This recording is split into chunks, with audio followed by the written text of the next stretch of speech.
A charter school is a public school. It is usually created by a developer through a contract with the state. We are traditionally smaller than most regular schools. We see a lot of children who sometimes slip through the cracks in a bigger school system. We try to develop leaders in every kid and just get to know them on a personal level. When they bring their student here, they find that it's more individualized attention. And I've seen so much improvement in their character and their academics. We really focus hard on special education. We have at least one intervention person at each grade level. We teach the students the 7 habits, how to be proactive, how to begin with the end in mind. It's like a family environment that we strive to have. We belong to something that's very big and it's kind of sweeping the nation. Welcome back to Moving Forward. Our second topic we are talking about today is local charter schools, and our guest we have with us is Chris Burchfield, who is the principal of the Edge Academy School here in Akron. Thanks so much for being with us. Thank you. Can you first start by telling us the characteristics that make a charter school different than a traditional public school? Sure. Well, a charter school is a public school. However, it's usually started by a developer. There's a contract written with the Ohio Department of Education, and then a sponsor sponsors or holds the charter school accountable on the state level. Can you tell us more about how you got involved personally? Sure. I started about 13 years ago when the Edge Academy started. I was the first kindergarten teacher. Then I worked there for a while and did some consulting, then went back for my administrative degree, and now I'm in my 4th year as the administrator. And as your role as administrator or principal, what does that entail? Just the day-to-day operations of the school. I also evaluate the teachers twice a year. I'm in and out of the classrooms, helping with student behavior, just the day-to-day operation. And now you mentioned that the Edge Academy School started 13 years ago, but I know that you also have the Akron Middle School. Can you tell us a little bit about that? Sure. The Edge Academy is K-5, and 2 years ago we had parent request after parent request to start a middle school. So that dream came true 2 years ago. We now have 6th, 7th, and 8th grade at Akron Middle School. What was the parents' reaction to getting their wish?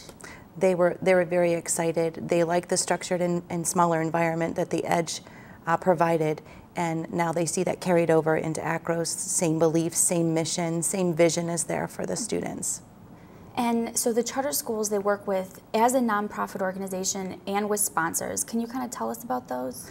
The Edge Academy, we are sponsored by Lucas County Educational Service. What a sponsor does is they check all of your paperwork. They're there to provide support. We have monthly reports that are due to them. They just make sure that we're in compliance with the state and federal laws. Is it a team of people? It is. It is. It is a team of people, but we have a consultant that comes to our school, goes through our files, make sure we have everything we need. So it certainly is a partnership. What are some of the things that you need that are different than a traditional public school? Some of the things we need, we don't have anything that we need differently. It's just with a smaller campus, possibly that support is just given where there might be a central office. Lucas County is kind of provides that service for us. And now going to the students, how do they enroll and get started in a charter school? Well, just like a public school, it's parent choice. Parent comes in and enrolls them, and they are accepted after all the appropriate paperwork is turned in, and they become part of the family. What's the studies of the students and their curriculum like? Well, what sets us apart is our kindergarten through 3rd grade, our students go into ability group reading groups for an hour a day. So you may have a 3rd grader coming in on a 2nd grade level. They're given an ability test and they spend time within that group working on the basic phonics or comprehension at their level. Then they go back into the classroom where they do the standards based. So we do have 2 different reading programs, and we do that for math as well. We have kindergartners who are reading storybooks by Christmas. They're adding 2-digit addition problems by spring. It's just, the programs are amazing. And we've had a lot of success with them over the years. So. Can you elaborate on how that might be beneficial to the students that are in groups as opposed to working on their own? Sure. When the students go into their ability groups, they work in a small group. And research says students learn best in small groups. But when we marriage that with the standards for each grade level, we find that the students are very successful. They take those skills that they've learned to mastery. We don't let anyone move on, without mastery, which is what it's all about. And then they take those skills and they're successful. And it shows on the OAA tests too. This year, the EDGE had 4 groups of students. The 3rd graders passed at 75% in both reading and math, and then the 4th graders were in the 80s. We had 87% pass in reading and 85 in math.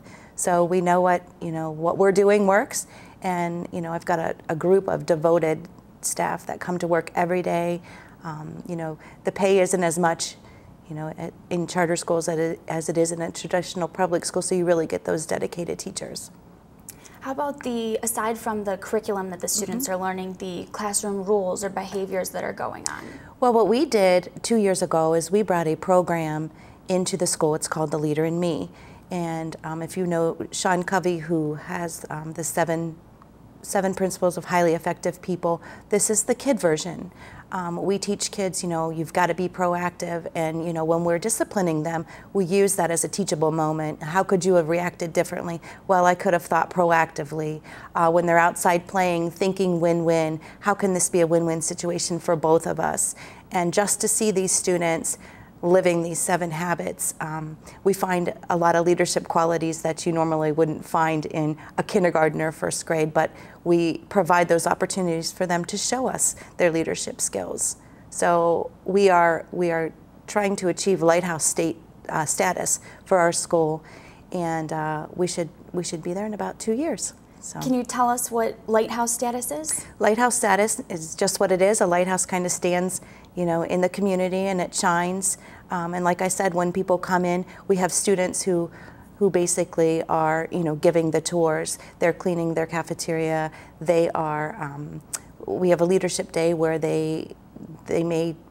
Their leadership strength may be singing or acting, and we provide them the opportunities for the community to come in and visit us to see just what our students can, show and tell.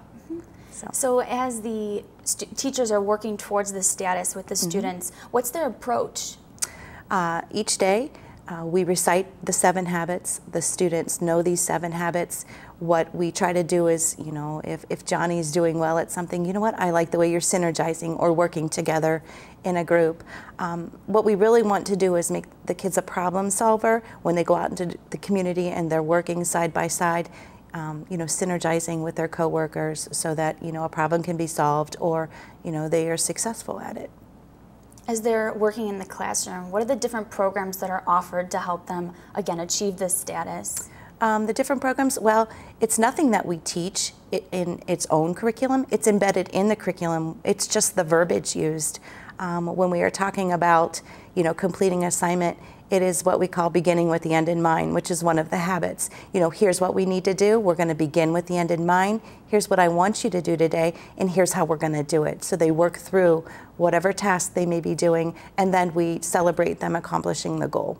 So it's not any particular, extra program or an extra thing that a teacher has to plan for. We already have all that in the curriculum.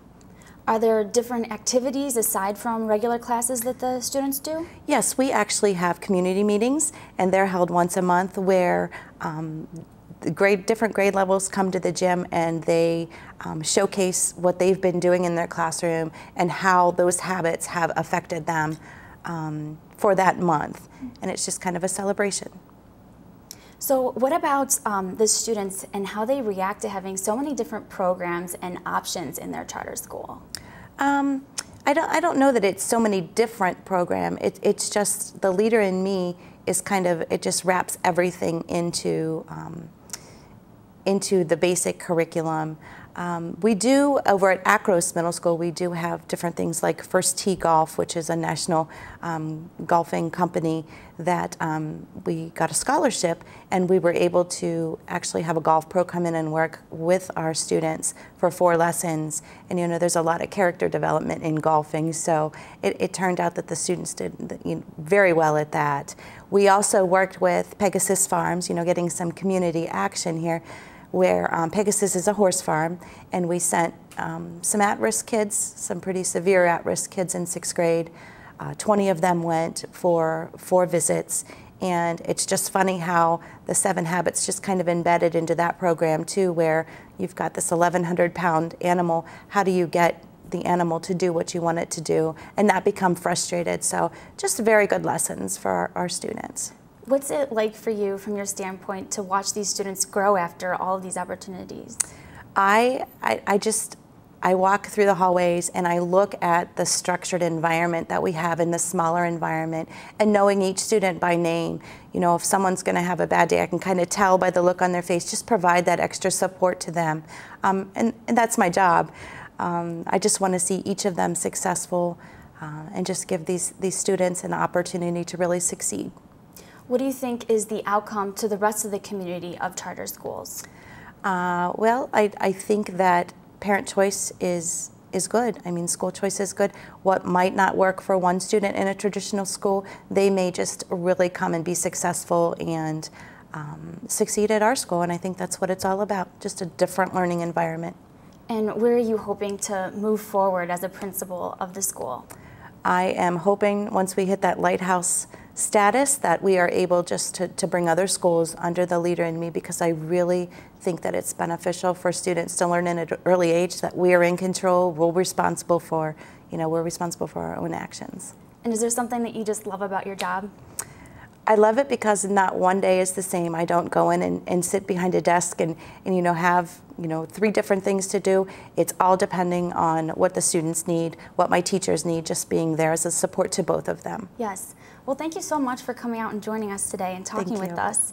Today we learned a lot about different things going on in the community, from kids that are enthusiastic about their new school year programs in their charter school, to the importance of kids learning in classrooms, the details and full story about the 9/11 terrorist attacks. To learn more on us here on Moving Forward, visit our website, ztvmovingforward.com, and we'll see you next time.